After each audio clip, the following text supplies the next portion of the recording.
I want to talk about something that really plagued me in my early part of my career, and that was chasing shiny objects, or as I call it, shiny object syndrome. At some stages in my career, I used to think that I'd end up being known as the hardest working man in the graveyard, never to have made it past 1 million in revenue. Now, that sounds harsh, and maybe it is, but in the early days of business, it was true every day of the week. Now, nobody has or ever will accuse me of being lazy. So, 25 years of running businesses, and for a lot of those years, I put in hours that would make a junior doctor proud. Early mornings, late nights, weekends at the dining room table with the laptop open and a cold coffee. Some of those years, the business absolutely flew, and some of those years, it went nowhere. Now, it was the same founder, the same amount of effort, with the same amount of hours, but completely different results. Now, it took me an embarrassingly long time to work out why that was, and the answer is the subject of this video. Effort was never in doubt or ever the variable, but my focus and direction were. So let me describe a week that you may recognize. So Monday, you're hands-on and deep into the new website. Tuesday, someone mentions a new networking group, so you spend hours looking into that.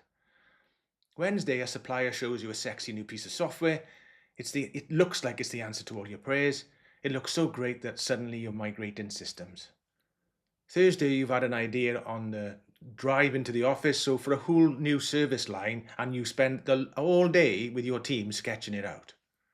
And then Friday, you look back at the week and every hour was full. But full of what? You've butterflied across 5 different projects and they've moved about 1 inch each.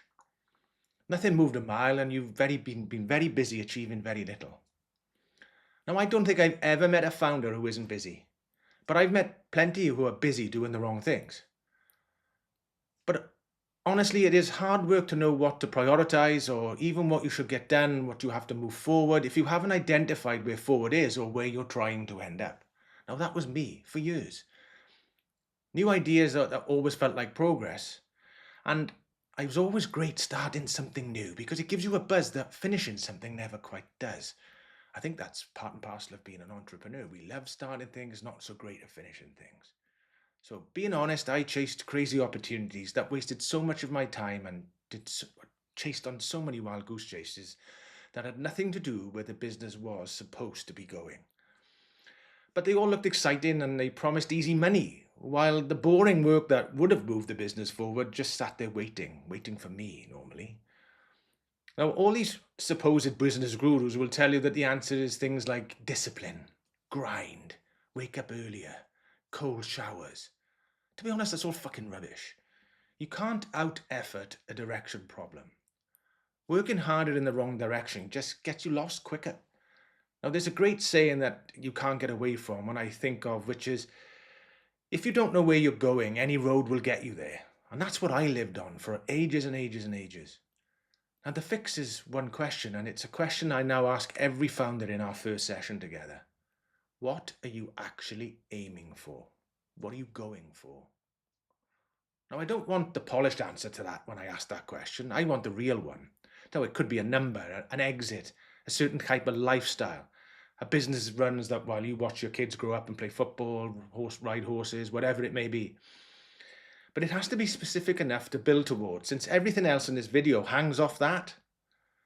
Now, in my world and in my sessions, I call it the prize. You have to have one eye on the prize. When the prize is clear, every shiny object that glints across your desk gets measured against it.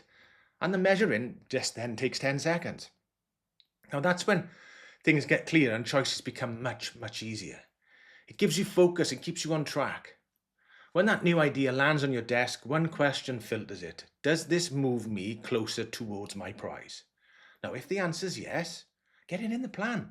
Put it in properly though, schedule it, put resource to it. Who owns it? But more often than not, if the answer is no, shove it in a drawer. Now, I bet you expected me to say put it in the bin it off. But here's why I don't bin them altogether. The draw bit is important because killing ideas outright feels like a loss, and all us founders are terrible at loss. So don't kill them, keep them in a notebook, a document, a file, a drawer, whatever you like. And every idea that fails the prize test gets written down and put into that drawer, file, whatever you're going to put things. Maybe call it the idea farm. Now, two things happen. First, your brain lets go since the idea is now captured and you can stop shouting. It can stop shouting at you. Second, once a quarter, you open that drawer, open that file, and I promise you this, 90% of what's in there will still look crap and ridiculous, even with 3 months of distance behind it. Now, the odd one, though, may have matured into something worth doing. Things change, the business changes. That one earns a place on the plan. And again, who's doing it? Who's responsible? Resource it, put it in there, schedule it properly. And one more habit, and this always stings a little.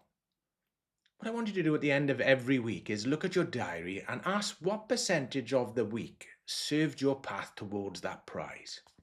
Now, I didn't say what percentage was busy, because we're all busy and we're all very good at it and staying busy, and we've already talked about that.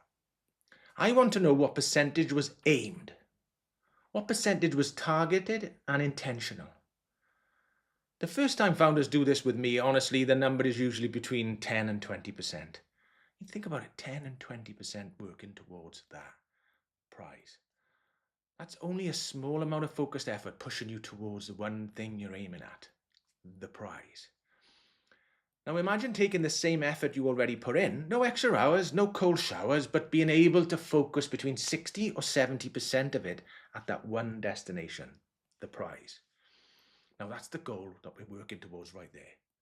That's the difference between the founder who works hard for a decade and stands still and the one who seems to move effortlessly, glides across. The second one who glides isn't working harder, they're just aiming. They're laser focused on that prize. Now, hard work counts for nothing if it's aimed at the wrong things. So aim first and then graft. If you want to know how much of your week is aimed right now, I've got a quick quiz for exactly that. It's called the Working Hard on the Wrong Things quiz.